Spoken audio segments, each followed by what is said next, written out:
Yang saya muliakan Guru Mulia Al-Habib Umar bin Hafiz, yang alhamdulillah untuk kedua kalinya saya berjumpa.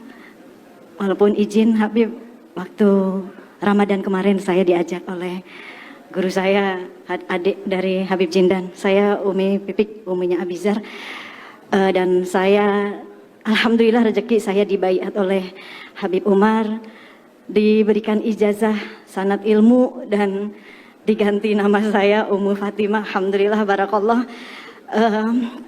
Yang saya melihat sosok Habib yang Masya Allah, saat membaiat saya pun Habib berada di belakang pintu, itu yang membuat saya Masya Allah, akhlak Rasulullah pun beliau terapkan.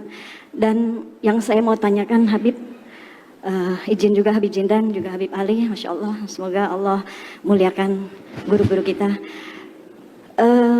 Dari 2014 sampai sekarang saya Allah izinkan untuk berdakwah. Dan 1 tahun belakangan ini saya mencoba untuk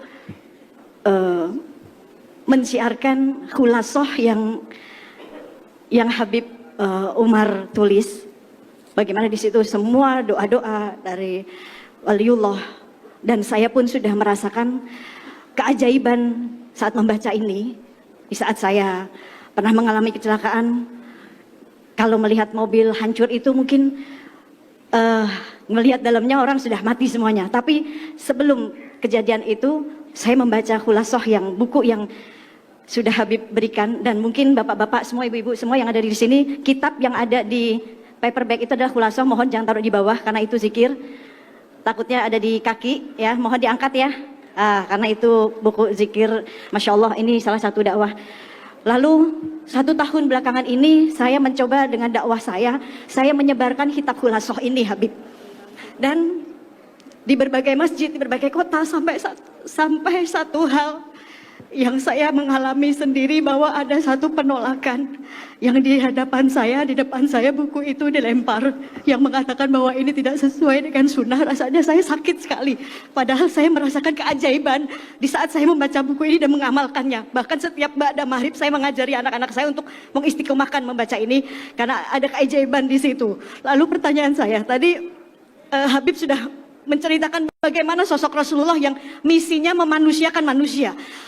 Rasulullah tidak pernah membenci, tetapi memanusiakan orang-orang yang membenci. Lalu di akhir zaman ini begitu banyak sekali manusia yang tidak memanusiakan manusia.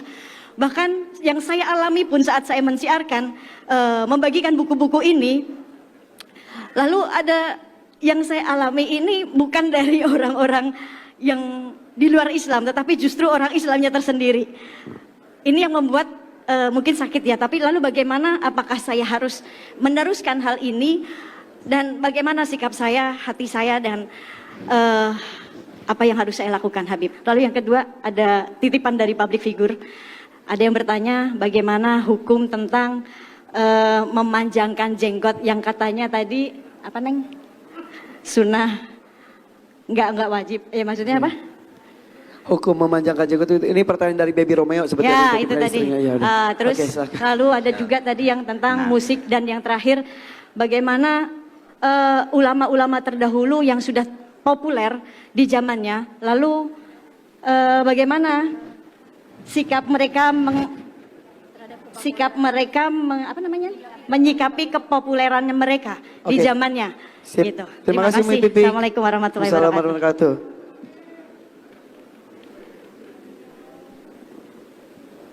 Masya Allah, la quwwata illa billah.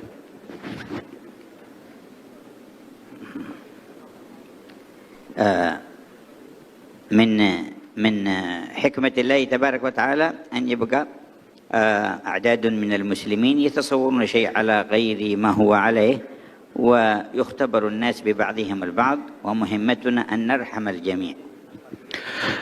Memang di antara hikmah dan sunnah dari Allah Ta'ala menguji orang-orang yang beriman dengan orang lain pula. Diujinya tuh, ujiannya berupa gangguan dari manusia ujian dari Allah Subhanahu wa taala, terjadi hal-hal yang tidak berkenan atau yang tidak sesuai, maka tugas kita secara umum, tugas kita adalah merahmati dan memiliki kasih sayang dan rahmat kepada semua. Itu tugas kita pertama. وصحيح ما ذكرت من آثار الذكر لله تبارك وتعالى فالله يقول فاذكروني أذكركم. Dan benar apa yang kau sebutkan tentang pengaruh zikir kepada Allah Ta'ala. Sebab Allah berfirman, sebut aku, ingat aku akan ingat dan sebut kalian. وقال الذين آمنوا تطمئن قلوبهم بذكر الله ألا بذكر الله تطمئن القلوب. Dan Allah berfirman, orang-orang yang beriman, hati mereka merasa damai, tentram dengan zikir kepada Allah. Sungguh hanya dengan zikir sajalah hati manusia itu menjadi damai dan tentram. ولا يكون من الذكر بدعة إلا ما فيه قطيعة للرحم أو سب لمسلم أو سؤال لصنم أو غيره وما عدا ذلك فالذكر كله مشروع بل من أفضل أعمال الإسلام بنص كلام النبي. Dan zikir itu tidak dilarang mengingat itu apabila kecuali kalau ingatannya kepada berhala ataupun juga kepada hal-hal yang dilarang oleh Allah Subhanahu wa taala. Adapun zikir kepada Allah Subhanahu wa taala dengan nas yang benar itu adalah sesuatu yang disyariatkan oleh Allah dan diajarkan oleh Rasulullah sallallahu alaihi wasallam dan sangat dianjurkan. وصح في الحديث أنه سئل أي المصلين أعظم أجرا فقال أكثرهم لله ذكرا. Disebutkan dalam hadis sahih Nabi Muhammad pernah ditanya, ahli salat manakah yang pahalanya paling besar?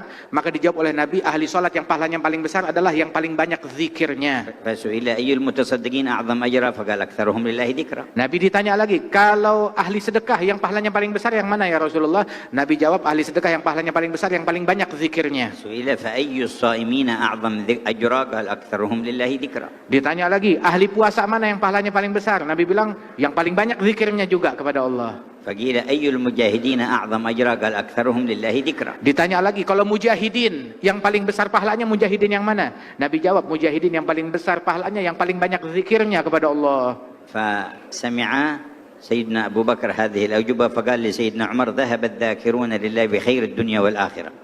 Sayyidina Abu Bakar mendengar ucapan Nabi Muhammad, maka dia komentar. Dia bilang kepada Sayyidina Umar, kalau begitu orang yang berzikir kepada Allah, dia telah memborong kebaikan dunia dan akhirat.